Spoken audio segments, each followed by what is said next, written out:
जैसा तू है वैसे ही तुम्हारे स्वामी भी हैं। तुम ही पुष्पों का रस लेकर के उड़ जाता है और भी वैसे ही निकले। उन्होंने हमें केवल एक बार, हाँ ऐसा ही लगता है, केवल एक बार अपनी तनिक सी मोहिनी और परम मादक अमृत रस, अपने अधर सुधा का अमृत पान कराया था। फिर हम भोली भाली गोपियों को छोड़ करके वे यहाँ से चले गए। पता नहीं सुकुमारी लक्ष्मी जी उनके चरणों की सेवा कैसे करती रहती हैं। अवश्य ही वे ऐसे छैल छबीले भगवान श्री कृष्ण की चिकनी चुपड़ी बातों में आ गई होंगी। चितचोर ने उनका भी चित चुरा लिया होगा। अरे भ्रमर भंवरे, हम वनवासिनी हैं, हमारे तो घर द्वार भी नहीं हैं। तू हम लोगों के सामने यदुवंश शिरोमणि भगवान श्री कृष्ण का बहुत गुणगान क्यों कर रहा है? यह भला हम लोगों को मनाने के लिए ही तो है। परंतु नहीं, वे हमारे लिए कोई नहीं है। हमारे लिए तो जाने पहचाने बिल्कुल पुराने हैं। तेरी चापलूसी हमारे पास नहीं चलेगी। तू जा, यहाँ से चला जा। जिनके साथ सदा विजय रहती है उन्हीं भगवान श्री कृष्ण मधुपुरवासी सखियों के सामने जाकर के उन राजकुमारियों के साथ तो उनका गुणगान कर। वे नई हैं, उनकी लीलाएं कम जानती हैं और वे इस समय उनकी प्यारी हैं। उनके हृदय की पीड़ा उन्होंने मिटा दिया है। वे तेरी प्रार्थना स्वीकार करेंगे। तेरी चापलूसी से प्रसन्न होकर के तुझे मुँह मांगी वस्तुएं भी दे देंगी। हे भंवरे, वे हमारे लिए छटपटा रहे हैं ऐसा तू कह रहा है? क्यों कहता है? उनकी कपट भरी मनोहर मुस्कान और भौहों के इशारे से जो बस में न हो जाए, उनके पास दौड़ी न आवे, ऐसी कौन सी स्त्रियां हैं? अरे अनजाने में स्वर्ग में, पाताल में, पृथ्वी में ऐसी एक भी स्त्री नहीं होगी। औरों की बात ही क्या है, स्वयं लक्ष्मी जी भी उनके चरणों की रज की सेवा किया करती हैं। फिर हम श्री कृष्ण के लिए किस गिनती में हैं? परंतु तू उनके पास जाकर के कहना कि तुम्हारा नाम तो उत्तम श्लोक है, अच्छे अच्छे लोग तुम्हारी कीर्ति का गान करते हैं, परंतु इसकी सार्थकता, इसमें सच्चाई तो इसी में है कि तुम दीनों पर दया करो, नहीं तो श्री कृष्ण तुम्हारा उत्तम श्लोक यह नाम झूठा पड़ जाएगा। अरे भंवरे, तू देख, मेरे पैर पर सिर मत रख। मैं जानती हूँ कि तू उनसे अनुनय विनय करने में, क्षमा याचना करने में बड़ा होशियार है, बड़ा चालू है। मालूम होता है कि तू श्री कृष्ण से ही सारा सीख करके आया है कि रूठे हुए को कैसे मनाना चाहिए, संदेशवाहक को कितनी चाटुकारिता करनी चाहिए। परंतु तू समझ ले, यहाँ तेरी दाल नहीं गलने वाली है। हमने श्री कृष्ण के लिए अपने पति, पुत्र और दूसरे लोगों को भी छोड़ दिया है, परंतु उनमें तनिक भी कृतज्ञता नहीं है। वे ऐसे निर्मोही निकले कि हमें छोड़ करके चलते बने। अब तू ही बता, ऐसे अकृतज्ञ के साथ हम क्या संधि करें? क्या तू अब भी कहता है कि उन पर विश्वास करना चाहिए? अरे भंवरे, जब वे राम बने थे तब उन्होंने कपिराज बाली को शिकारी के समान छिप करके बड़ी निर्दयता से मारा था। बेचारी सुपनखा कामवश उनके पास आई थी, परंतु उन्होंने अपनी स्त्री के बस में होकर के बेचारी उसकी नाक कान काट ली है और इस प्रकार से उसे कुरूप बना दिया। ब्राह्मण के घर बामन के रूप में अवतार लेकर के उन्होंने क्या किया?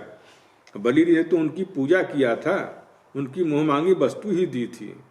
उन्होंने क्या किया? पूजा ग्रहण करके उसका सारा सब कुछ ले लिया और वरुण के पांस से बांध करके पाताल में डाल दिया। ठीक वैसे ही जैसे कौआ बलि खा करके भी बलि देने वाले को अपने साथियों के साथ मिल करके फिर घेर लेता है और उन्हें परेशान करता है। अच्छा, तो अब जाने भी दे, हमें श्री कृष्ण से क्या लेना देना। किसी भी काली वस्तु के साथ हमें कोई मित्रता नहीं करनी है। परंतु यह तू यह कहे कि जब ऐसा है तब तुम लोग उनकी चर्चा क्यों करती हो, तो इसका उत्तर है कि हम सच कहती हैं कि एक बार जिसे उसका चस्का लग जाता है वह उसे छोड़ नहीं सकता है। ऐसी दशा में हम चाहने पर भी उनकी चर्चा छोड़ नहीं सकती हैं। भगवान श्री कृष्ण की लीला रूप कर्णों के द्वारा अमृत के एक कण का भी जो रसा स्वादन कर लेता है, जो उसका रस ले लेता है, उसके राग द्वेष सुख दुख आदि सारे के सारे द्वंद्व छूट जाते हैं। यहाँ तक कि बहुत से लोग तो अपने दुख में दुख से सनी हुई घर गृहस्थी को भी अकिंचन हो जाते हैं, सब कुछ छोड़ देते हैं। अपने पास कुछ भी नहीं, न संग्रह करते हैं न परिग्रह करते हैं, और पक्षियों की तरह चुन चुन करके भीख मांग करके अपना पेट भरते हैं, दीन दुनिया से भी चले जाते हैं। फिर भी भगवान श्री कृष्ण की लीला कथा को छोड़ करके नहीं जाते हैं। वास्तव में उनका रस, उनका चस्का ऐसा ही है। यही दशा हमारी हो रही है। जैसे श्री कृष्ण सार मृग की पत्नी भोली भाली हरिणियाँ व्याधे शिकारी के मधुर गाने को सुनकर के विश्वास कर लेती हैं और उनके जाल में फंस जाती हैं, वैसे ही हम भोली भाली गोपियाँ भी उस छलिया श्री कृष्ण की कपट भरी मीठी बातों में आकर के उन्हें सत्य के समान समझ बैठी हैं और उनके नख स्पर्श से होने वाली काम व्याधि का बार बार अनुभव करती हैं। इसलिए हे श्री कृष्ण के दूत भंवरे, अब इस विषय में तू और कुछ मत कहना, तुझे कहना ही है तो कोई दूसरी बात और करे। गोपियां भगवान श्री कृष्ण को भगवान मान रहे हैं। कितने उनके रामा अवतार के, वामन अवतार के और भी जितने भी अवतार वगैरह हैं, सबकी चर्चा साथ में करती जा रही हैं। उनको पूर्ण ज्ञान है। वो साधारण गोपियां नहीं जो ये सोचते हैं कि यहाँ वो अनपढ़ हैं, गंवार हैं, एक तरह से स्तुति कर रही हैं उनकी मतलब भजन ही कर रही हैं, उनकी स्तुति कर रही हैं, बीच बीच में टोंट भी मार दे रही हैं, फिर स्तुति कर तो रही हैं। जो प्रेम करता है वो टोंट मारता है भगवान से। अपना जो दुख है वो भगवान से कहता है, अपनी जो और भगवान से जो शिकायत होती है वो भी भगवान से ही कहता है और किसी से नहीं कहता है। तो जो भक्त होते हैं उनमें और ज्ञानी में यही विशेषता होती है। ज्ञानी किसी भी प्रकार का कोई भी उलाहना नहीं देता है, वो सब कुछ कर्म के अधीन मानता है कि जो जैसा हमारे भाग्य में जो था, हमारे द्वारा जो भाग्य में मिला है वही हमें सुख दुख मिल रहा है। वो किसी को कोई दोष नहीं देता है। लेकिन जो भक्त होता है वो थोड़ा भी मिलेगा तो उछलने कूदने लगेगा, खुश हो जाएगा, और थोड़ा सा कुछ चला जाएगा तो वो रोने लगेगा, वो फिर भगवान से उलाहना देने लगेगा। थोड़ी तकलीफ होगी तो चिल्लाएगा, थोड़ा सा मिलेगा तो खुश हो जाएगा, और थोड़ा सा कुछ दे देंगे तो इतना आशीर्वाद देगा, इतना जय जयकार करने लगेगा, और जब कुछ थोड़ा सा ले लेंगे तो फिर उनको उलाहना देने लगा कि तुमने यही किया था, ऐसा किया था, ऐसा किया था, तूने मेरा ले लिया। तो भगवान से भक्त की यही विशेषता होती है। ज्ञानी और भक्त में यही फर्क होता है। उसे कोई दुख होगा तो भी वो कहेगा भगवान से, सुख होगा तो भी वो कहेगा भगवान से। हमारे प्रीतम के प्यारे सखा जान पड़ता है तुम एक बार उधर जाकर के फिर लौट आए हो। अवश्य ही हमारे प्रियतम के मनाने के लिए हमारे प्रियतम ने मनाने के लिए तुम्हें भेजा होगा। प्रिय भ्रमर, तुम सब प्रकार से हमारे माननीय हो। कहो तुम्हारी क्या इच्छा है, हमसे जो चाहो मांग लो। अच्छा तुम सच बताओ, क्या हमें वहाँ ले चलना चाहते हो? अजी उनके पास जाकर के लौटना बड़ा कठिन है। हम तो उनके पास जा चुकी हैं, परंतु तुम हमें वहाँ ले जा करके करोगे क्या? उनके साथ उनके वक्षस्थल पर तो उनकी प्यारी पत्नी लक्ष्मी जी सदा निवास करती हैं, तब वहाँ हमारा निवास कैसे होगा? अच्छा हमारी प्रीतम के प्यारे दूत मधुकर, हमें यह बतलाओ कि आर्यपुत्र भगवान श्री कृष्ण गुरुकुल से लौट करके मधुपुरी में अब सुख से तो हैं ना? क्या वे कभी नंद बाबा, यशोदा रानी, यहाँ के घर सगे संबंधी और ग्वाल बालों की याद करते हैं? और क्या हम दासियों की कोई बात कभी चलाते हैं? हमें यह भी बतलाओ कि कभी वे अपने अगर के समान, मतलब अगरबत्ती जिसे कहते हैं, अगर के समान दिव्य सुगंध युक्त अपनी भुजा को हमारे सिर के ऊपर रखेंगे? क्या हमारे जीवन में कभी ऐसा शुभ अवसर आएगा? सुखदेव जी कहते हैं कि गोपियाँ भगवान श्री कृष्ण के दर्शन के लिए अत्यंत उत्सुक थीं, लालायित हो रही थीं, उनके लिए तड़प रही थीं। उनकी बातें सुनकर के उद्धव जी ने उन्हें उनके प्रीतम के संदेश सुना करके सांत्वना देते हुए इस प्रकार से कहा। उद्धव जी ने कहा, गोपियों तुम कृतकृत्य हो, मतलब तुम्हारा जो कर्म है उसका पूरा का पूरा फल तुम्हें मिल चुका है, अथवा ये कहें कि तुम सब बहुत भाग्यशाली हो,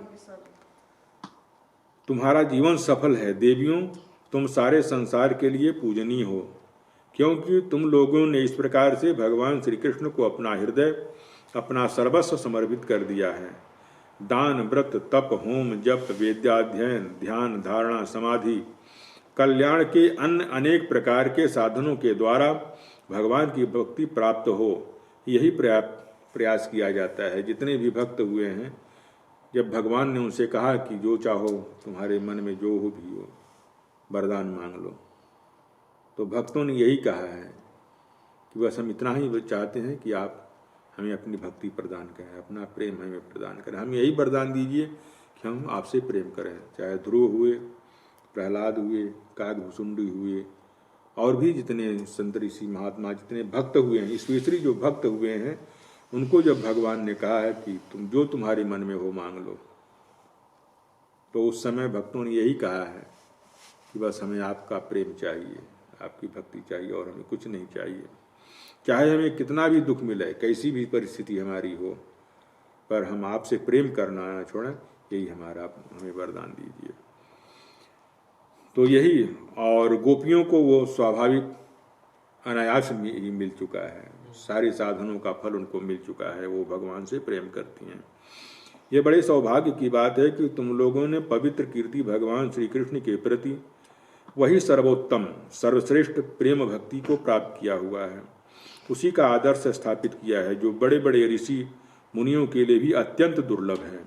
सचमुच यह कितने सौभाग्य की बात है कि तुमने अपने पुत्र, पति, शरीर और स्वजन और घरों को छोड़कर के भगवान श्री कृष्ण को अपना परम पति, अपना परम स्वामी, पति के रूप में वर्ण किया है। महाभाग्यवती गोपियों, भगवान श्री कृष्ण के वियोग से तुमने उन इंद्रियातीत परमात्मा के प्रति वह भाव प्राप्त कर लिया है जो सभी वस्तुओं के रूप में उनका दर्शन कराता है। तुम लोगों का वह भाव मेरे सामने भी प्रकट हुआ है। यह मेरे ऊपर तुम देवियों की बड़ी ही कृपा है। मैं अपने स्वामी का गुप्त काम करने वाला दूत हूँ। तुम्हारे प्रीतम भगवान श्री कृष्ण ने तुम लोगों को परम सुख देने के लिए यह प्रिय संदेश भेजा है। हे कल्याणियों, वही लेकर के हम तुम्हारे पास आए हैं, अब उसे सुनो। ये उद्धव जी बोल रहे हैं? हाँ, ये उद्धव जी बोल रहे हैं। उद्धव जी ने ही कहा ना कि तुम लोग भाग्यशाली हो, भाग्यवान हो कि वो भक्ति, परम भक्ति तुम लोगों को प्राप्त हो चुकी है। भगवान श्री कृष्ण ने अभी उद्धव जी ही बता रहे हैं, भगवान श्री कृष्ण गोपियों को सुना रहे हैं भगवान श्री कृष्ण का संदेश। भगवान श्री कृष्ण ने कहा है कि मैं सबका उपादान कारण होने से सबकी आत्मा हूँ, सब में निवास करता हूँ, इसलिए मुझसे कभी तुम्हारा वियोग नहीं हो सकता है। जैसे संसार के सभी भौतिक पदार्थों में आकाश, वायु, अग्नि, जल और पृथ्वी, ये 5 भूत व्याप्त हैं, इसी प्रकार से सभी वस्तुएं बनी हैं और उन्हीं वस्तुओं के रूप में हैं। वैसे भी मन, प्राण, पंचभूत, इंद्रिय और उनके विषयों का आश्रय हूँ। वे मुझ में हैं और मैं उनमें हूँ, और सच पूछो तो मैं ही उनके रूप में प्रकट हो रहा हूँ। मैं ही अपनी माया के द्वारा पंचभूत, इंद्रिय और उनके विषयों के रूप में होकर के उनका आश्रय बन जाता हूँ, तथा स्वयं निमित्त बनकर के भी अपने आप को ही रचता हूँ, पालता हूँ और फिर से समेट लेता हूँ। मैंने कहा था ना कि उद्धव जी ज्ञान देने के लिए, परमार्थ ज्ञान लेने के लिए, भगवान का विश्व रूप दर्शन कराने के लिए, ज्ञान की परिभाषा सिखाने के लिए उनके पास आए हुए हैं। तो फिर देखें गोपियाँ क्या कहती हैं। आत्मा माया और माया के कार्य से अलग है। विशुद्ध ज्ञान स्वरूप जड़ प्रकृति अनेक प्रकार के जीव तथा अपने ही अवान्तर भेदों से, मतलब कोई भेद नहीं है, सर्वथा शुद्ध है, कोई भी गुण उनका स्पर्श नहीं कर पाता है। माया की 3 वृत्तियां हैं, सुषुप्ति, स्वप्न और जागृत। सुषुप्ति मतलब सोया हुआ, स्वप्न मतलब जो सपने देखते हैं, जागृत जो जागते हुए हैं। इनके द्वारा वही अखंड अनंत बोध स्वरूप ज्ञान स्वरूप आत्मा कभी प्राज्ञ अर्थात ज्ञानी, तो कभी तेजस मतलब तमोगुणी आलसी, और कभी विश्व रूप में प्रतीत दिखलाई देता है।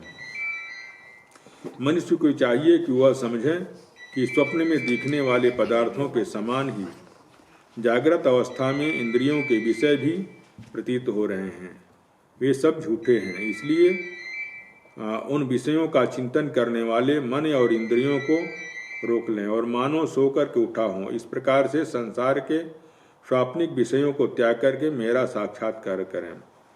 जिस प्रकार के सभी नदियां घूम फिर करके समुद्र में पहुंचती हैं, उसी प्रकार से जो ज्ञानी पुरुषों का वेदाभ्यास, योग साधना, आत्मा अनात्मा, विवेक, त्याग, तपस्या और संयम और सत्य आदि समस्त धर्म मेरी प्राप्ति में समाप्त होते हैं, सबका सच्चा फल है मेरा साक्षात्कार, क्योंकि वे सब मन को निरुद्ध करके मेरे पास ही पहुंचाते हैं। गोपियों, इसमें संदेह नहीं है कि तुम्हारे आँखों का ध्रुव तारा हूँ, तुम्हारा जीवन सर्वस्व हूँ, किंतु जो तुमसे इतना दूर रहता है उसका कारण है कि यही कि तुम निरंतर मेरा ध्यान कर सको। शरीर से दूर होने पर भी मन से तुम मेरी सन्निधि, मतलब ऐसा अनुभव करो कि मैं तुम्हारे पास हूँ और अपना मन मेरे पास रखो। क्योंकि स्त्रियों और अन्यान प्रेमियों का चित्त अपने परदेसी प्रीतम में जितना निश्चल भाव से लगा रहता है, उतना आँखों के सामने रहने पर, पास में रहने पर नहीं लगता है। अपनी वृत्तियों से, अपने व्यवहार से संपूर्ण मन मुझ में लगा करके तुम लोग मेरा स्मरण करो, मुझे याद करोगी, तब शीघ्र ही सदा तुम मुझे प्राप्त कर लोगी, सदा के लिए। कल्याणियों, जिस समय मैंने वृंदावन में शरद पूर्णिमा की रात्रि में रास क्रीड़ा किया था, उस समय जो गोपियां स्वजनों के रोक लेने से ब्रज में रह गई थीं, मेरे साथ रास विहार में सम्मिलित नहीं हो पाई थीं, वे मेरी लीलाओं को याद करते हुए मुझे ही प्राप्त हो गई थीं। तुम्हें भी मैं मिलूंगा, अवश्य निराश होने की कोई बात नहीं है। सुखदेव जी कहते हैं कि परीक्षित, इस प्रकार से अपने प्रीतम भगवान श्री कृष्ण का यह संदेश सुनकर के गोपियों का को बहुत आनंद हुआ। उनके संदेश से उन्हें श्री कृष्ण के रूप में और एक एक लीला की याद आने लगी। प्रेम से भर कर के उन्होंने उद्धव जी से कहा कि उद्धव जी, बड़े सौभाग्य की बात है, आनंद की बात है कि यदुवंशियों को सताने वाला पापी कंस से अपने अनुयायियों के साथ मारा गया। यह भी कम आनंद की बात नहीं कि श्री कृष्ण के बंधु बांधव और गुरुजन सारे उनके मनोरथ पूर्ण हो गए। अब हमारे प्यारे श्याम सुंदर उनके साथ सकुशल निवास कर रहे हैं। किंतु उद्धव जी, एक बात है, आप हमें बतलाइए कि जिस प्रकार से हम अपनी प्रेम भरी लजीली मुस्कान और उन्मुक्त चितवन से उनकी पूजा करती हैं और वे भी हमसे प्यार करते हैं, उसी प्रकार मथुरा की स्त्रियों से भी वे प्रेम करते हैं या नहीं। तब तक दूसरी गोपी बोल उठी, अरे सखी, हमारे प्यारे श्याम सुंदर तो प्रेम की मोहिनी की कला के विशेषज्ञ हैं। सभी श्रेष्ठ स्त्रियां उनसे प्यार करती हैं। फिर भला जब नगर की स्त्रियां उनसे मीठी मीठी बातें करेंगी और हाव भाव से उनकी ओर देखेंगी, तब उन पर क्यों नहीं रीझेंगी। दूसरी गोपियां बोली, साधो, आप यह तो बतलाइए कि जब कभी नगरी नारियों की मंडली में कोई बात चलती है और हमारे प्यारे स्वच्छंद रूप से बिना किसी संकोच से जब प्रेम की बातें करने लगते हैं, तब क्या कभी प्रसंगवश हम गंवार ग्वालिनों को भी याद करते हैं। कुछ गोपियों ने कहा कि उद्धव जी, क्या कभी भगवान श्री कृष्ण उन रात्रियों को याद करते हैं जब कुमुदनी और कुंद के पुष्प से खिले हुए चारों ओर चांदनी छिटक रही थी और वृंदावन की अत्यंत रमणीय हो रहा था। उन रात्रियों में उन्होंने हमारे साथ रास मंडल रचा करके हम लोगों के साथ नृत्य किया था। कितनी सुंदर थी वह रास लीला। उस समय हम लोगों के पैरों के नूपुर रुंझुन रुंझुन बज रहे थे।